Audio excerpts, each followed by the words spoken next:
Monsieur le maire, mes chers collègues, alors que nous constatons chaque jour la disparition rapide de notre mémoire, le déclin de notre culture, le recul de notre langue, la ville de Nice propose, dans le cadre de la candidature de Nice au titre de capitale européenne de la culture 2028, une charte de l'engagement citoyen des entreprises pour une transition culturelle et durable du territoire, écrite dans le plus pur jargon des décideurs de la sphère technomarchande.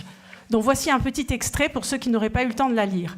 Il est écrit par exemple que les objectifs seront entre autres de développer la prise de conscience du rééquilibrage nécessaire, urbanité, nature, humanité, dans le respect des écosystèmes vivants dont elles ont la charge.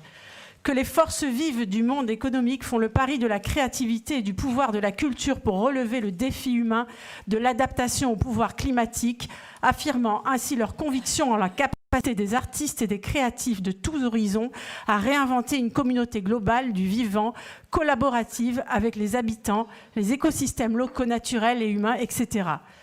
Lisant cette charte rédigée en novlangue, je n'ai pu m'empêcher de penser à De Gaulle, rappelant que Dante, Goethe, Chateaubriand n'auraient pas beaucoup servi l'Europe s'ils avaient été des apatrides et qu'ils avaient pensé, écrit en quelque espéranto ou volapük intégré. Naguère, c'étaient les poètes, les philosophes, les intellectuels qui donnaient le ton, et pas seulement en matière culturelle. Désormais, dans la France de Macron, ce sont les entreprises qui, en toute chose, sont montrées en modèle à tout propos, et même hors de propos.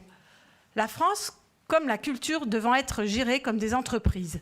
On n'est pas dans la réalité, mais dans le monde tel que les experts et les décideurs rêvent qu'il devrait être. Par cette charte, on doit comprendre que les entreprises sont appelées à compenser, voire à se substituer à une politique culturelle défaillante à Nice au profit d'un événementiel tapageur. Pour rappel, destruction du TNN, destruction de la Cinémathèque à Acropolis, le CIRM qui va malheureusement cesser son activité. Dostoïevski disait « La beauté sauvera le monde ». À lire cette charte, le moins que l'on puisse dire, c'est que ce ne sont pas les muses qui en ont inspiré le contenu.